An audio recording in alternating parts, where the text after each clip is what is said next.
bring them down to the water, and I will test them for you there. Then it will be that of whom I say to you, this one shall go with you, the same shall go with you, and of whomsoever I say to you, this one shall not go with you, the same shall not go. Verse 5, so he brought the people down to the water, and the Lord said to Gideon, everyone who laps from the water with his tongue as a dog laps, you shall set apart by himself. Likewise, everyone who gets down on his knees to drink. Verse 6, and the number of those who lapped, putting their hand to their mouth, was 300 men.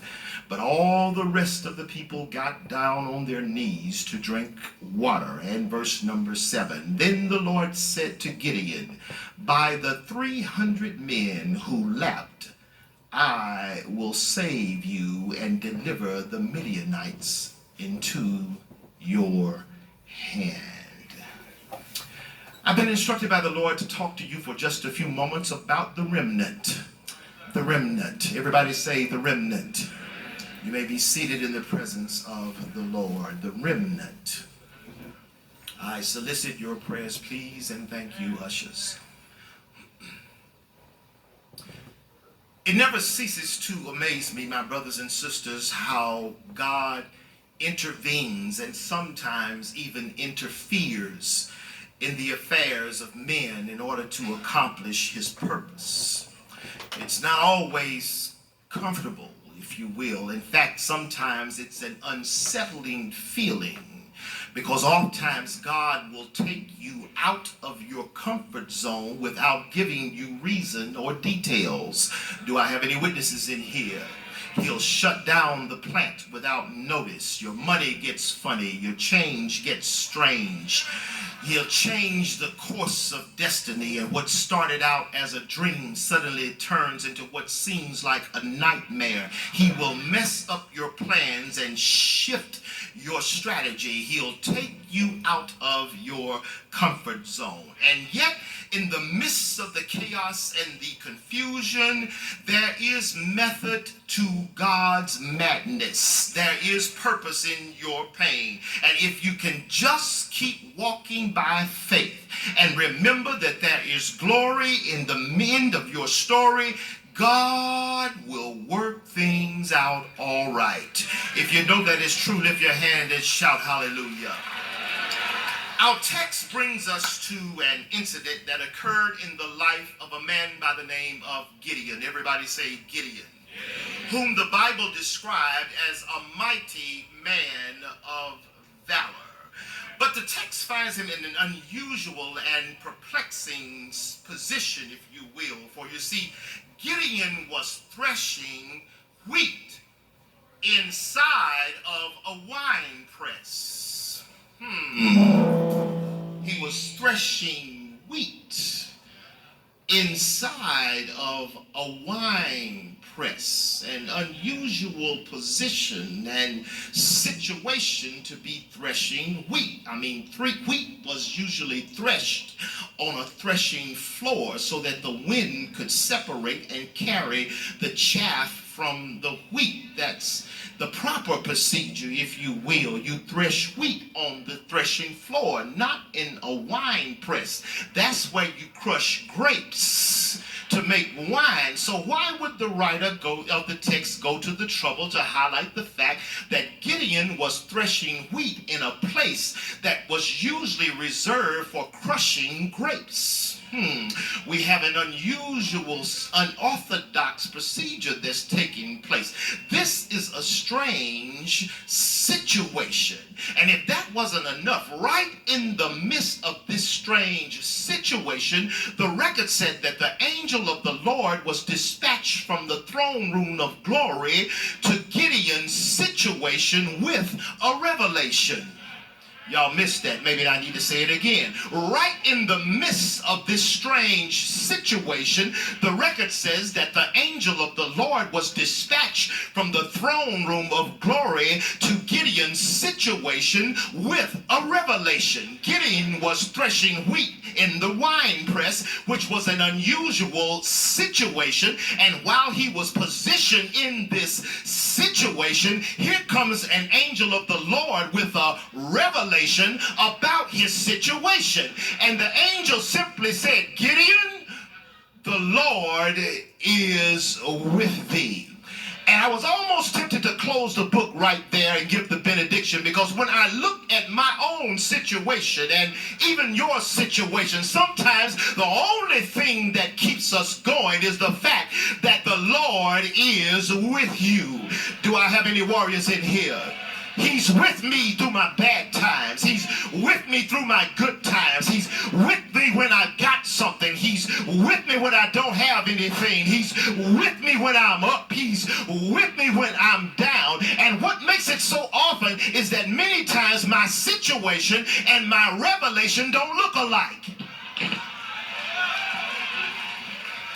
My position and my destiny oftentimes doesn't look alike.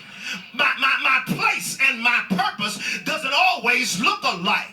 And see, if you're not careful, it will trip you up. And that's what happened to Gideon, because he focused on his situation instead of his revelation. The angel of the Lord said, the Lord is with you.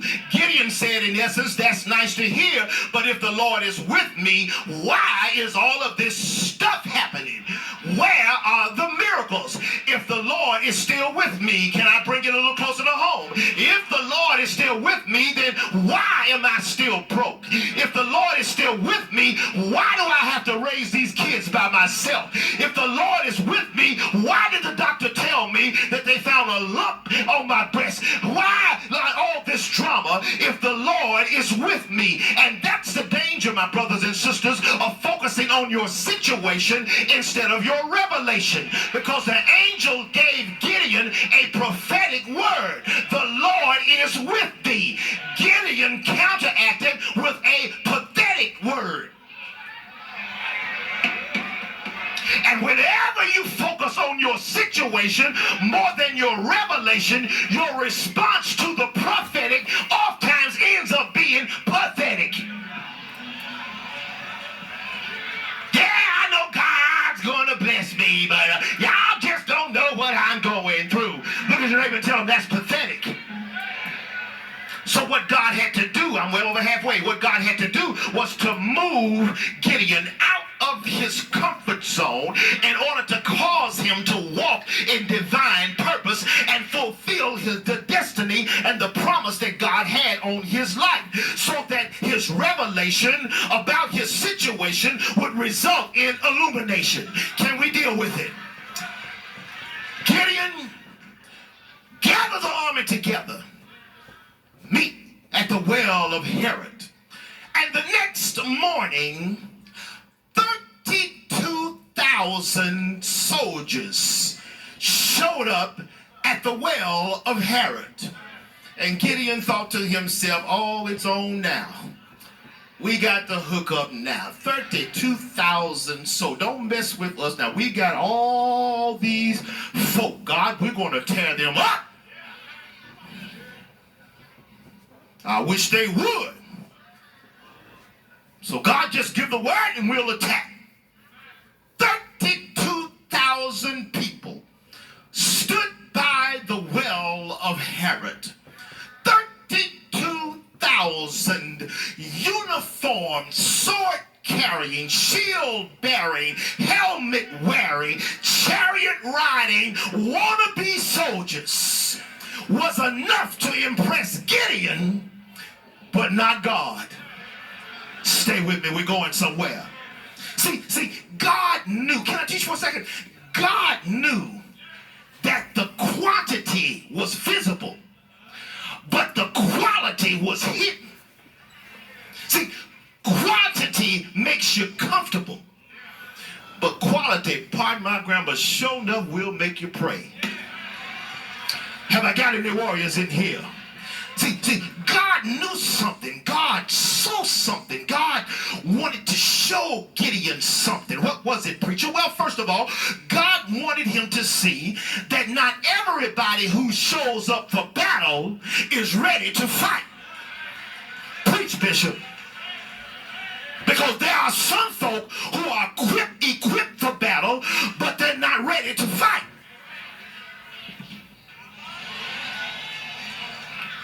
So in order to help us, God has to sift us sometimes through the process. And God begins by identifying them by what I call the committee of too many. Look at your neighbor and tell them too many. See, Gideon said, we got many. God said, too many. Look at your neighbor and tell them too many. Look on the other side and tell them too many. Too many, too many, too many, too many, too many, too many, too many who show up dressed up but still messed up. Somebody say too many. Too many who show up for battle but they're not ready to fight. Somebody say too many. Must I bring it to church? Too many who show up looking for something to critique and to criticize and to complain about. Somebody say too many. Too many who want the title without the responsibility. Too many. Too many who want to take, but they don't want to give. Shout it out, too many. Too many who want to have church, but doesn't want to be the church. Somebody say, too many. And God said, Gideon, I'm about to show you something. I'm with you, Gideon. I'm going to bless you, Gideon. I'm going to give you the victory, Gideon.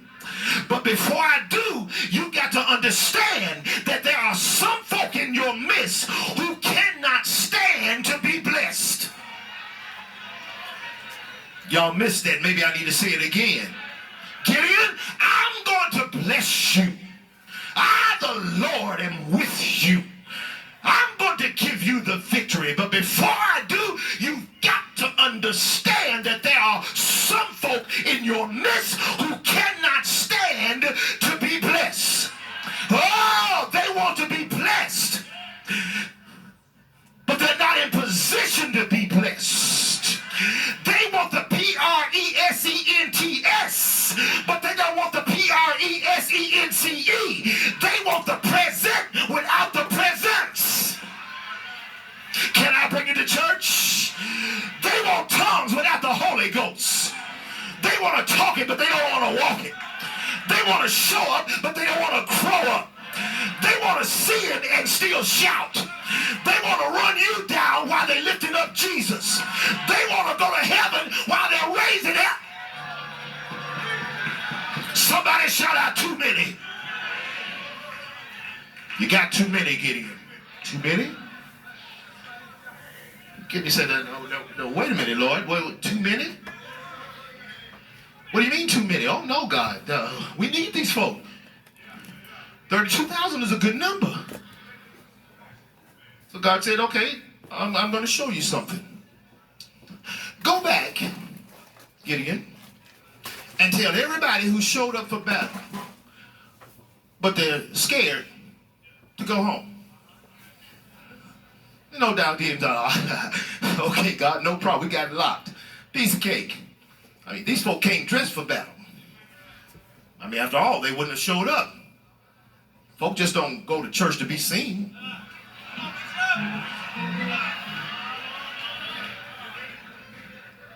We got the numbers, God. We got the elders and the we got the captains and the lieutenants. We got the numbers, God. We got the bishops and the captains and the. We got it covered, God. I mean, we got the choir members and the we got the privates and the. We're ready for battle, Lord. So this is no problem. So Gideon came before the captain and said, I got an announcement to make. We're about to go into battle now. And everybody,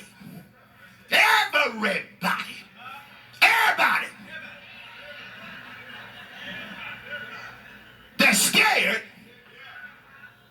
go home. And 22,000 dressed up, sword carrying, shield bearing, helmet wearing, chariot riding soldiers. Somebody shout out too many. But don't be surprised, my brothers and sisters, because there may be some members of the too many committee in the house today.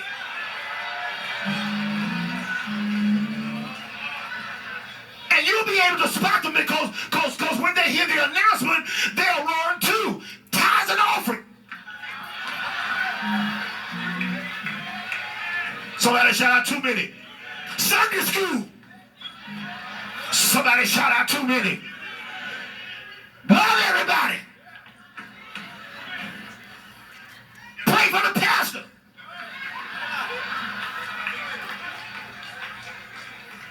Forgive one another. Change. Somebody shout out too many. And when the dust settled, there were 10,000 left. And God said, too many. Go down to the brook and tell them to get a drink. And those who get down on their knees to get a drink, set them aside. And then those who lap water like a dog, we're going somewhere, set them aside. 9,700 soldiers got down on their knees and drank water.